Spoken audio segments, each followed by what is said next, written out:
Bro 'Harihara Veeramallu' trailer చూసారా? చూసాం bro. ఎలా అనిపించింది? బాగుంది. ఫస్ట్ టైం అంటే రీసెంట్గా వచ్చిన టీజర్లో ఇది హైలైట్ టీజర్ అని. అంటే 24 అవర్స్లో 48 మిలియన్స్ దాటింది కాబట్టి, పుష్పాన్ని బీట్ చేసి వచ్చింది కాబట్టి ట్రైలర్ ఎంత బాగుందో ఇక్కడే అర్థమైంది. సో ఈ ట్రైలర్ లో మీకు నచ్చిన పాయింట్ ఏదైనా ఉందండి? మనకు నచ్చిన షార్ట్స్ కానివ్వండి, డైలాగ్స్ కానీ ఏది అనిపించింది? అదే గుర్రపు స్వారీ ఉంటుంది కదా, మగధీర గుర్తొచ్చింది. రామ్ చరణ్ గారు పరిగెత్తి గుర్రం మీద ఎక్కుతారు కదా, ఆ షాట్ ఇక్కడ కూడా రీషూట్ చేసినట్టుంది. ఆ షాట్ నాకు బాగా నచ్చింది. సో ఈ సినిమా రిలీజ్ అయిన 1 వీక్లోనే విజయ్ దేవరకొండ గారి కింగ్డమ్ సినిమా కూడా రాబోతుంది. సో ఈ రెండింటి మధ్య అంటే కాంపిటీషన్ 1 వీక్ గ్యాప్ ఉన్నా కూడా ఇప్పటికే పోల్చి చూస్తున్నారు. మరి రెండు సినిమాల్లో కాంపిటీషన్ పెడితే మీకేది పెద్ద హిట్ అవుతుంది అనిపిస్తుంది? కాంపిటీషన్ ఖచ్చితంగా పవన్ కళ్యాణ్ గారిదే గెలిచింది. కింగ్డమ్ అంత ఏం అనిపించలేదు. హరిహర వీరమల్ల ఫస్ట్ ప్లేస్లో ఉంటుంది. సో పవన్ కళ్యాణ్ గారు ఈ జోనర్లో సినిమా చేయడం ఇది ఫస్ట్ టైం మనం చూస్తున్నాం. ఇంతకుముందు ఇటువంటి జోనర్ టచ్ చేయలేదు. మరి పవన్ కళ్యాణ్ గారి విషయంలో ఈ జోనర్లో ఎంత వర్కౌట్ అవుతుందంట? అవును, ఫస్ట్ టైం ఇలా historical movie first time touch చేశారు కాబట్టి అందరూ వెయిట్ చేస్తారు. ఎందుకంటే ఇలాంటి సినిమా పవన్ కళ్యాణ్ గారు ఎలా చేశారా, ఎప్పుడు నార్మల్ సినిమాలు చేసేవాళ్ళు, ఇలాంటి సినిమా ఎలా తీశారా, ఎలా చేశారా, ఎప్పుడెప్పుడు చూద్దామా అని ఉంటారు, ఎదురు చూస్తారు fans. Bro 'Harihara Veeramal' trailer వచ్చింది కదా, ఎలా అనిపించింది మీకు? చాలా సూపర్ అనిపించింది నాకైతే. పవన్ కళ్యాణ్ సార్ కెరీర్లా ఇటువంటి మూవీ ఫస్ట్ టైం. ఆయన లక్కీ అనుకోవాలి, అంతే ఆయన లక్కీ. అది ఆ స్టోరీ దొరకడం ఆయన లక్కీ. ఆయనకు ఇటువంటి స్టోరీలు ఎప్పుడు మామూలుగా ఎప్పుడు చేయలేదు. కొత్త ట్రై చేసిండు. ఎట్లా ఉంటుంది అనేది రిలీజ్ అయిన తర్వాత చెప్తాం. ట్రైలర్లో మీకు నచ్చిన పాయింట్స్? నాకు నచ్చిన పాయింట్స్ ఏందబ్బా, హిందుత్వం గురించి ఉంది. ఇంకోటి అందరు ప్రతి ఒక్కరు తీసేది కాకుండా ఈయన కొద్దిగా డిఫరెంట్గా చేసిండు కాబట్టి ఆ దాంట్లో జర ఆయన లుక్స్ కానీ, ఇంకొకటి ఎప్పుడు చూసినా ఇక ఇంతకుముందు అని అంటుండే అటువంటివి కాకుండా ఇప్పుడు జనాలకు ఉపయోగపడే సినిమా తీసిండు పవన్ కళ్యాణ్ సార్ అనిపిస్తుంది. ఇన్ని రోజులు అయితే ఏమో అంత అనిపించలే, ఇప్పుడు ఒక కరెక్ట్ మూవీ తీసిండు అనిపిస్తుంది. ఆయన లుక్స్ ఎలా అనిపించింది? ఆయన లుక్స్ పరంగా చూస్తే హెయిర్ ఒకటే జర పెద్ద పెట్టేది ఉండే, ఇంకోటి ఈ సెంటర్లో పెట్టేది లేకుండే. ఏంటంటే ఇప్పటి ట్రెండ్ అది వెనకటి సినిమా కాబట్టి డైరెక్టర్ చూసుకునేది ఏంటంటే ఇప్పుడు ఆయన హెయిర్ వల్ల చాలా ఫ్యాన్స్ ఉన్నారు కరెక్టే. కాకపోతే అప్పటి జమాన్లా ఈ మధ్యలో అనేది ఇట్లా లేదు, అర్థమైందా? మొత్తం ఇట్లా ఉన్నది. ఇప్పుడు బాహుబలి కానీ వేరే సినిమాలలో లేదా, ఇప్పుడు ఇట్లా ఉంటాయి కదా హెయిర్ అనేది. అప్పట్లో ఇట్లా దువ్వేటోళ్ళ లేదు కదా. ఇటువంటిది ఉన్నందుకే కొద్దిగా ఇది అనిపించింది, కానీ సూపర్ ఉన్నారు ఇట్లా. అండ్ ఈ సినిమా రిలీజ్ తర్వాత ఇంకో 1 వీక్లో విజయ్ దేవరకొండ గారి కింగ్డమ్ సినిమా కూడా రాబోతుంది. సో ఈ క్లాష్ ఎలా ఉండబోతుంది?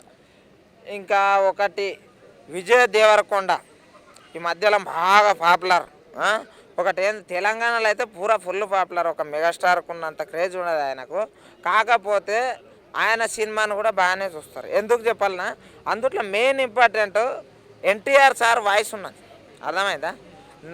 నందమూరి వాయిస్ అంటే ప్రతి ఒక్కరికి ఇష్టం. ప్రతి ఒక్కరు ఎగబడి చూస్తారు. అబ్బా నేను చూస్తా. ఎందుకంటే ఆయన చేసే క్యారెక్టర్స్ ఏవైనా విజయ్ దేవరకొండ డిఫరెంట్గా ఉంటాయి. బ్రో 'హరిహర వీరమల్' ట్రైలర్ చూస్తారు కదా, ఎలా అనిపించింది?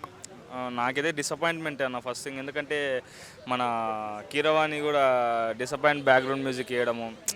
ఎందుకంటే ఇది ఒక హిస్టారిక్ ఫిలిం అన్నప్పుడు ఇప్పుడు మన బాహుబలికి ఎట్లా కంపోజ్ చేస్తుండో అట్లా కంపోజ్ చేయాలి. కానీ ఏదో మోడర్న్ లెవెల్గా టెక్నాలజీ వాడి ఏదో తిక్క మ్యూజిక్ బ్యాక్గ్రౌండ్ మ్యూజిక్ వేయడం కొంచెం డిసప్పాయింట్మెంట్ అన్న. అంటే మరి మిగతా యాక్షన్ ఎపిసోడ్స్, పవన్ కళ్యాణ్ గారు గెటప్ కానివ్వండి, ఇవన్నీ ఎలా అనిపించాయి మీకు? వన్ మ్యాన్ షో అన్న పవన్ కళ్యాణ్ అన్న ఒకటే చూడాల్సిన ట్రైలర్ ఫస్ట్ నుంచి అయినా లాస్ట్ షాట్ అయితే మాత్రం బుర్రపాడు. అసలుకి చీతనో హీననో ఏదో ఉంది కదా, ఆ షాట్ మాత్రం మంచిగా అనిపించింది. ఇంకా ఏంటంటే ఇప్పుడు ఈ మేకింగ్ కూడా యూనిటీ లేకపోవడం ఫస్ట్ నుంచి అయినా సరే పోస్ట్ పోన్ జరిగి దాని మీద ఉండే హోప్స్, దాని మీద ఉండే ఒక ఎక్స్పెక్టేషన్ అనేది తగ్గిపోయింది అన్న ఫస్ట్ థింగ్.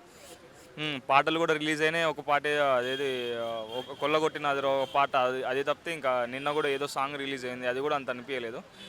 నాకేమంత అనిపించలేదు అన్న. ట్రైలర్ కూడా మనకి మన రిలీజ్ అయిన ట్రైలర్ కూడా అంత అంటే ఎక్స్పెక్టేషన్స్ ఎప్పుడు పవన్ కళ్యాణ్ అన్న అంటే ఎట్లుంటుంది అంటే ఓ లెవెల్ ఊహించుకుంటారు అందరూ. 10 ఫ్లాప్స్ వచ్చినప్పుడు కూడా పవన్ కళ్యాణ్ అన్న క్రేజ్ తగ్గలే. అట్లాంటిది ఈ సినిమాతో మాత్రం కొంచెం డిసప్పాయింట్మెంట్ అన్న. అండ్ ఈ సినిమా రిలీజ్ అయిన ఒక 1 వీక్లోనే విజయ్ దేవరకొండ గారి కింగ్డమ్ కూడా రాబోతుంది. సో 1 వీక్ గ్యాప్ అయినా కూడా దీని మధ్య కూడా కాంపిటీషన్ ఉండే అవకాశం ఉంది అంటున్నారు. మరి ఎలా ఉంటుంది ఆ క్లాష్? అన్న కాంపిటీషన్ అయితే ఏ సినిమా టు సినిమా ఏదైనా కాంపిటీషన్ ఉంటుందన్న, కానీ జానర్స్ వేరు. అది హిస్టారిక్ ఫిలిం, ఇది యాక్షన్ ఫిలిం లాగా అట్లా ఉంటుంది కాబట్టి జానర్స్ వేరు. ఏ సినిమా అయినా సరే సినిమాలో స్టఫ్ కంటెంట్ ఉంటే మాత్రం మన ఆడియన్స్ ఎవరైతే ఉంటారో వాళ్ళు భుజాల మీద ఎన్నో సినిమాలు గతంలో కూడా చూసుకున్నాం.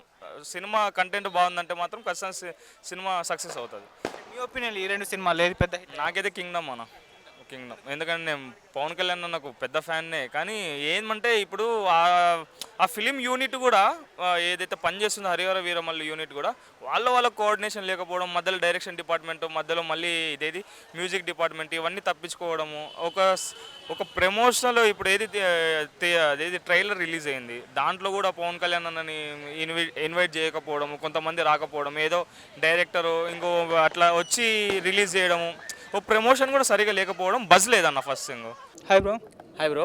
సో పవన్ కళ్యాణ్ గారి హరిహర వీరమల్లు ట్రైలర్ రీసెంట్గా రిలీజ్ అవ్వడం చూస్తాం. ఎలా అనిపించింది మీకు ట్రైలర్? చాలా బాగుంది బ్రో. ట్రైలర్ వచ్చేసి 24 అవర్స్లో 48 మిలియన్స్ అనేది రావడం అసలు నాట్ ఏ జోక్. అసలు రావడం అది చాలా కష్టము, కానీ ఆయనకు అలవోకగా వచ్చేసింది. ఆ విషయం మీద అయితే మనం హ్యాండ్స్ అప్ చేయొచ్చు బ్రో. ట్రైలర్లో మీకు మేజర్గా నచ్చిన షార్ట్స్ కానివ్వండి, డైలాగ్స్ కానివ్వండి, ఫైట్స్ కానీ ఏవి నచ్చాయి బ్రో? ఏవి నచ్చాయి ఏవి నచ్చలేదని తీయలేము సినిమాని. ఆ ట్రైలర్ మొత్తం అసలు ఓవరాల్ ట్రైలర్ బాగుంది బ్రో. ట్రైలర్లో ఒకటి నచ్చింది ఒకటి నచ్చలేదని తీయలేము. అండ్ పవన్ కళ్యాణ్ గారు ఇటువంటి జోనర్లో సినిమా చేయడం ఫస్ట్ టైం చేస్తున్నారు. సో మరి ఈ జోనర్లో పవన్ కళ్యాణ్ గారు వర్కౌట్ అవుతారా? ఆ లుక్స్ కానివ్వండి ఎలా అనిపించాయి మీకు? అవ్వచ్చు. ఇప్పుడు సినిమా చేంజ్ చేయాలి కదా, ఎప్పటికీ అవే రొటీన్ సినిమాలు తీసుకుంటే రీమేకులు తీస్తే రీమేకులు తీస్తున్నా అంటారు. ఇట్లా వేరే జోన్లో వస్తే వేరే జోన్లో వస్తున్నారని చెప్తున్నారు. లేకుంటే లవ్ సినిమాలు తీస్తే యూఎస్లో లవ్ సినిమాలు ఎందుకుంటారు? అన్నీ మీరే చెప్పేస్తే ఇంకా ఆయన ఏం తీస్తాడు భయ్యా? తీయాలి, ఆయనకు నచ్చిన సినిమాలు తీస్తాడు. ఇంకోటి పవన్ కళ్యాణ్ గారు ఇదే సినిమాతో పాన్ ఇండియన్ మార్కెట్లోకి కూడా ఎంటర్ అవుతున్నారు. సో ఆల్రెడీ ఇండియా లెవెల్లో ఆయన పొలిటికల్లో ఎదిగిపోయారు. సో పేరు ప్రపంచవ్యాప్తంగా వినిపిస్తుంది. ఈ సినిమా ఇప్పుడు పాన్ ఇండియాలో కూడా మార్కెట్ క్రియేట్ చేసుకోబోతున్నారు. ప్రపంచవ్యాప్తంగా పేరు వినబడేది అది ఒక రాజకీయం పరంగా. సినిమా పరంగా చాలా తక్కువ మందికి తెలుసు బయట. సినిమా పరంగా ఈ సినిమాతోటి ఆయన వేరే లెవెల్ వెళ్తాడు. ఆయనకి వేరే రాష్ట్రాల నుంచి ఫ్యాన్స్ ఎందుకండి? మన రాష్ట్రాల్లో ఉన్న ఫ్యాన్సే ఎక్కువ. మన రాష్ట్రాల్లో ఉన్న ఫ్యాన్సే కోసుకుంటారు. ఇంకేంది భయ్యా? అండ్ పవన్ కళ్యాణ్ గారు ఓజీ సినిమా కూడా రాబోతుంది సెప్టెంబర్లో. అదే రోజున అఖండ 2 బాలయ్య బాబు గారిది కూడా రాబోతుంది. సో రెండు సినిమాల మధ్య పెద్ద క్లాష్ అయితే జరగబోతుంది. మరి ఈ క్లాష్లో గెలిచేది ఎవరు? అంటే ఇది అఖండ 2 కాబట్టి దానికి దీనికి కంపేర్ చేయకూడదు. అఖండ 2 అంటే మంచి ఎక్స్పెక్టేషన్సే ఉంటాయి. మొన్న వచ్చిన ట్రేజర్ కానీ అన్నీ బాగున్నాయి కాబట్టి సినిమా మంచి హిట్ అవుతుంది. ఓజీకి వచ్చేసరికి ఓజీ అంటే గేమ్ చేంజరు పవన్ కళ్యాణ్ గారి స్టోరీ, ఓజీ వచ్చేసరికి రామ్ చరణ్ స్టోరీ. సో అంటే ఈ సినిమా కూడా ఏదో స్టోరీ మంచి స్టోరీతోనే వస్తున్నారు. రెండు సినిమాలు ఫ్యాన్ ఇండియా లెవెల్లో మంచి హిట్ కొడతాయని అనుకోవచ్చు. Bro Harihara Veeramallu trailer release అవ్వడం చూస్తాం పవన్ కళ్యాణ్ గారిది, ఎలా అనిపించింది? చాలా బాగా అనిపించింది. భారతదేశ చరిత్రలనే పుష్పను రికార్డు స్థాయిలో కూడా వ్యూస్తోని క్రాస్ చేసింది. ఇలా సినిమా ఆ ట్రైలర్తోనే ఆ సినిమా సక్సెస్ రేట్కి వెళ్ళిపోయిందని చెప్పేసి అనుకుంటున్నాను. ఎందుకంటే ఆ సూపర్ డూప్ ఆ ట్రైలర్తోనే అందరు మొత్తం రికార్డు స్థాయిలో ట్రైలర్ చూసిరంటే ఆ సినిమా కూడా అంతా సూపర్ డూపర్ హిట్ ఉంటే చాలా బాగుంటుందని చెప్పి అనుకుంటున్నాం. సో పవన్ కళ్యాణ్ గారు ఫస్ట్ టైం ఈ సినిమాతోనే పాన్ ఇండియన్ మార్కెట్లోకి ఎంటర్ అవబోతున్నారు. సో మరి పాన్ ఇండియన్ హీరోగా ఈ సినిమాతో ఎదుగుతారా? అంటే రాజకీయాల్లో ఆల్రెడీ దేశవ్యాప్తంగా సంచలనం క్రియేట్ చేస్తారు. మరి సినిమాల పరంగా పాన్ ఇండియన్ మార్కెట్ ఏర్పాటు చేసుకుంటారు. పవన్ కళ్యాణ్ గారి సినిమా హిట్ కాకపోయినా కూడా భారతదేశంలోనే ఒక బిగ్గెస్ట్ హీరో పవన్ కళ్యాణ్ గారు. అలాంటి హీరో ఈ సినిమాతోని, ఎందుకంటే ఇప్పుడు ఆయన మొత్తం సక్సెస్లో ఉన్నాడు. ఎందుకంటే రాజకీయ పరంగా కూడా దేశంలో రికార్డు సృష్టించిండు. ఈ సినిమా పరంగా కూడా ఇప్పుడు డిప్యూటీ సీఎం అయిన తర్వాత మొట్టమొదటి సినిమా కాబట్టి కంపల్సరీ ఈ సినిమా కూడా రికార్డు స్థాయిలో 100% భారతదేశ చలనచిత్ర రికార్డును కూడా బ్రేక్ చేస్తుంది. అండ్ ఈ సినిమా రిలీజ్ అయిన 1 వీక్లోనే విజయ్ దేవరకొండ గారి కింగ్డమ్ సినిమా రాబోతుంది. మరి కాంపిటీషన్ ఎలా ఉంటుంది అంటారు? పవన్ కళ్యాణ్ గారికి పోటీ ఎవరు లేరు, సాటి ఎవరు లేరు. పవన్ కళ్యాణ్ గారు అంటేనే ఆ సినిమా హిట్ ఇంకా అంతే. ఎందుకంటే పవన్ కళ్యాణ్ గారి మీద ఏ హీరో వచ్చినా తట్టుకోరు, ఎవరు కూడా తట్టుకోరు. ఎందుకంటే విజయ్ దేవరకొండ గారు ప్రొడ్యూసర్స్ కానీ విజయ్ దేవరకొండ గారు కానీ సినిమాను ఒక 10 రోజులు 15 రోజులు ఎక్స్టెన్షన్ చేసుకుంటే మంచిగా ఉంటుంది. ఎందుకంటే పవన్ కళ్యాణ్ గారి సినిమాకు ఆయన ఫ్యాన్సే ఉన్నారు, లక్షలాది మంది ఫ్యాన్స్ ఉన్నారు. ఇలా అదేవిధంగా తెలుగు రాష్ట్రాల ప్రజలు, ఎందుకంటే రాజకీయంగా ఉన్నాడు. ఎన్టీ రామారావు తర్వాత మొట్టమొదటిసారిగా ఇతనే పాలిటిక్స్ నుండి సినిమా రంగంలోకి వచ్చింది కాబట్టి కంపల్సరీ ఈ సినిమా రికార్డు స్థాయిలో ప్రజలు, ఆంధ్రప్రదేశ్ ప్రజలు, తెలంగాణ ప్రజలు, పవన్ కళ్యాణ్ అభిమానులు అందరూ కూడా చూసి సినిమా సూపర్ హిట్ అవుతుంది. ఏదేమైనా కింగ్డమ్ సినిమా వచ్చినా కూడా ఏదైనా పవన్ కళ్యాణ్ తర్వాతనే ఏ సినిమా అయినా కూడా. ఈ ఈ సినిమా 1000 కోట్ల మార్క్ రీచ్ అవుతుందా హరిహర వీరమల్ల? 100% 1500 కోట్లు కూడా రీచ్ కావాలని కోరుకుంటున్నాను. ఎందుకంటే పుష్ప రికార్డును బ్రేక్ చేస్తుంది. 100 ఆన్లైన్లోనే ట్రీజరే మొత్తం రికార్డ్ బ్రేక్ చేసింది. సినిమా అంతకు రెట్టింపు కూడా చేస్తుందని చెప్పేసి అనుకుంటున్నాం. Thank you so much bro.